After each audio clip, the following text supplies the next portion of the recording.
Hello everyone.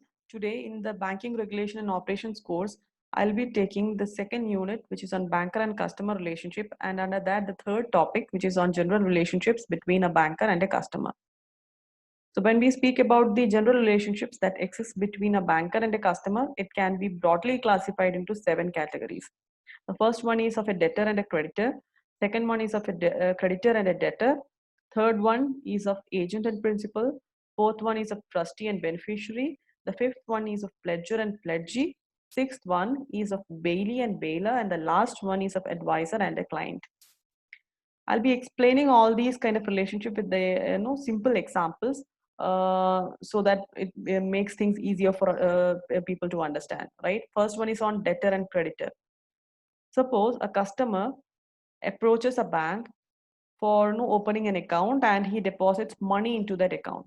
Say if I am a customer, I go to SBI and deposit 2,500 rupee in my account. In that case, the banker becomes the debtor and the customer, that is me in this case, becomes the creditor because I have deposited money into the bank, and therefore the bank is obliged to repay me the money as and when I go and demand it. Right? So the banker in this case becomes the debtor and the customer is the creditor. Now, the second relationship, which is that of a creditor and a debtor. So typically, this can be explained using the example of a loan. Suppose there is a customer who takes a loan from a bank. Okay, if I am going and taking a education loan or a car loan or a housing loan from a bank, in that case, I am getting money from the bank, and at some point of time, I'm obliged to repay the money to the bank. Therefore, in this case, the customer becomes a debtor, and the banker who gives the loan becomes the creditor.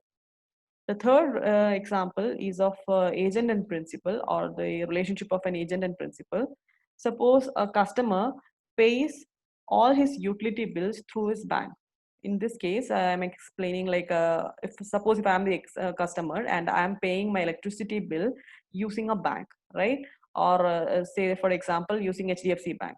In that case, HDFC Bank, since it is paying a bill on my behalf, it becomes the agent and I as a customer become the principal.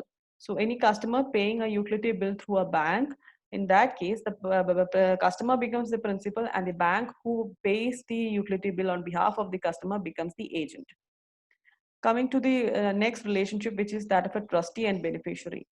Suppose I am a customer, I give a standing instruction to a bank saying, okay, you can debit my account on the first of every month for certain payment.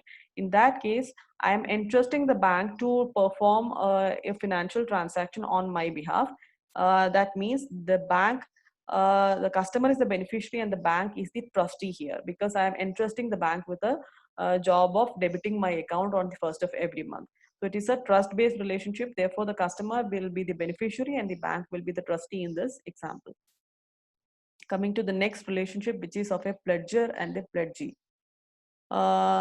See, in this example, if a customer uh, pledges gold for getting a loan, okay, he has no other good assets, so he's pledging some gold and he's getting a loan on behalf of that, right? In that case, the customer becomes the pledger of the loan and the bank becomes the pledgee of the loan, right? And the bank is supposed to give back this pledged amount, the pledge no property. In this example, it is gold, to the customer as and when the customer pays back the entire amount of the loan.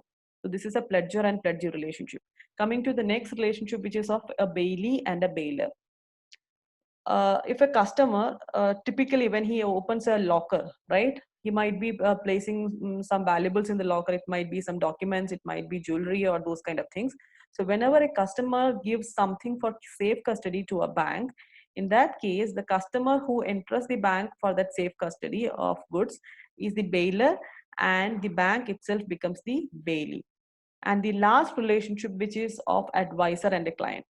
This is a typical example where the no customer gets any kind of investment advices from the bank, right? As a customer, if I'm going and trying to invest in some kind of mutual funds, the bank will be advising me, saying on to which mutual funds are performing well and where I should be investing in. So those kind of advices, when the bank gives to its customer, the bank becomes the advisor and the customer becomes the client in that case. So these are the various no general relationships that exist between a customer and a banker. Thank you.